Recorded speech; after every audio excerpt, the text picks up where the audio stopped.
Leandro, boa noite. Ela já começa assim. Existe por aí uma heresia diabólica pregando que a Trindade não existe e que os pioneiros adventistas não criam na Trindade. Eles costumam usar muito o livro História da Redenção, escrito pela escritora Ellen White. Você sempre tem falado aqui, da Casa Publicadora Brasileira. Agora, para argumentar que a Trindade não existe. Dizem também que na Bíblia não existe base para afirmar a existência da Trindade. Professor Leandro Quadros. Opa! Me diga uma coisa, a senhora White escreveu isso no livro da História da Redenção. A palavra de Deus realmente não fala, não dá base para a existência da Trindade? O que você tem falado aqui no programa é o quê? A história da carochinha, então? Tu quer ver, amigo Tito? A Bíblia tem tantas evidências a favor da Trindade que eu creio que o indivíduo que a nega, nesse caso, eu não estou me referindo a todos os unicistas, porque há muito unicista. O quê? Sincero. Unicista é a pessoa que não crê na Trindade.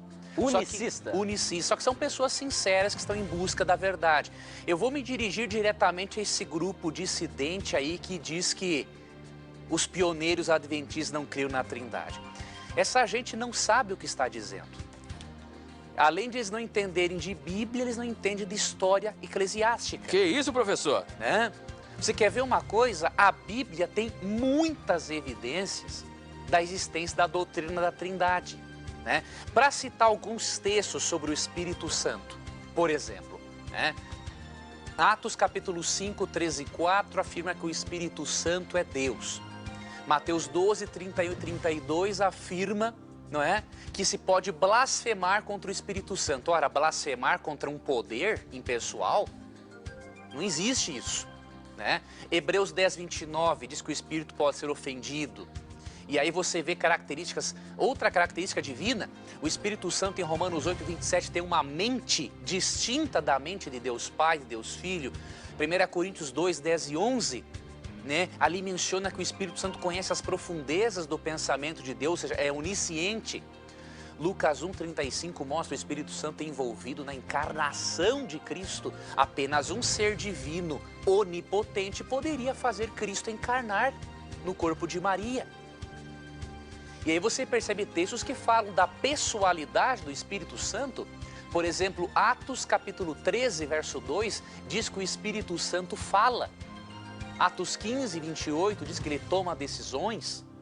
1 Coríntios 12, 11 afirma que ele escolhe os dons espirituais. E por aí há muitos textos. Então o indivíduo que diz que não existe base bíblica é porque ele não está lendo a Bíblia corretamente. Ou está interpretando a Bíblia do jeito dele. Agora, por que eles se baseiam no livro História da Redenção para dizer que o Espírito Santo não existe? Eles se baseiam porque fazem uma leitura errada do livro e porque não leem as declarações de Ellen White sobre o Espírito Santo no livro Evangelismo. E já que muitos deles não querem ler essas declarações, nós vamos ler agora aqui no Na Mira da Verdade.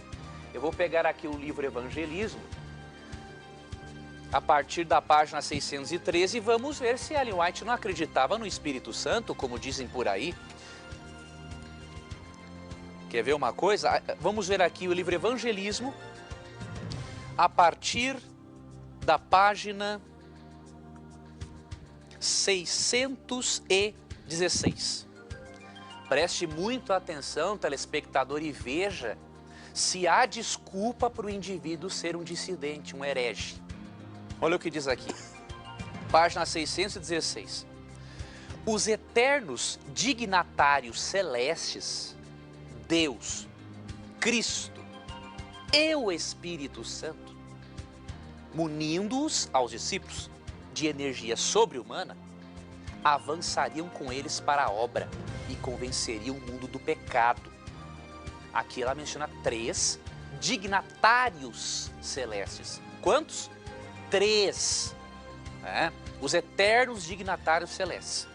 E aí tu vai para frente, precisamos reconhecer que o Espírito Santo, que é tanto uma pessoa como o próprio Deus, está andando nesses terrenos.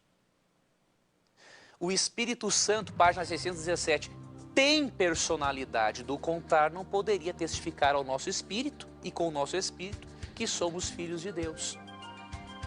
E aí tem uma citação aqui que eles gostam de gritar, aqui diz assim: o príncipe da potestade do mal só poderia ser mantido em sujeição pelo poder de Deus na terceira pessoa da Trindade, o Espírito Santo. Aí eles alegam assim: não, aqui foi uma deturpação do livro de Ellen White, porque no original inglês ela não usa o termo Trindade, ela usa o termo divindade. Não houve problema nos manuscritos aí, professor? Não houve, Tito. Eu vou explicar o que aconteceu. Quando foi traduzido do inglês para o português, ao invés de divindade, foi colocado trindade. Mas isso não altera em nada o texto, porque aqui está dizendo que o Espírito Santo é a terceira pessoa.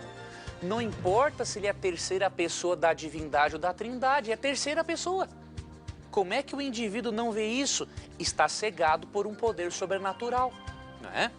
E outro detalhe, isso nos mostra que quando Ellen White não menciona o Espírito Santo no capítulo 1 do livro História da Redenção, ela faz com um propósito bem definido.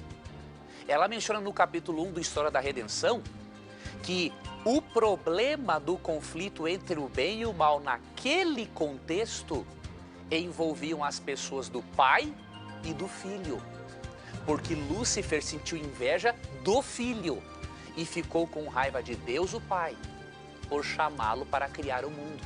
Então não era necessário o Espírito Santo ser mencionado naquele contexto. Agora, o fato dele não ser mencionado naquele contexto não significa que ele não existe. Ele é mencionado em outros contextos e em outros livros de Ellen White, como por exemplo no livro Evangelismo que eu acabei de ler. Então, queridos, quando alguém diz que os pioneiros adventistas não criam na Trindade, isso é uma distorção histórica sem tamanho.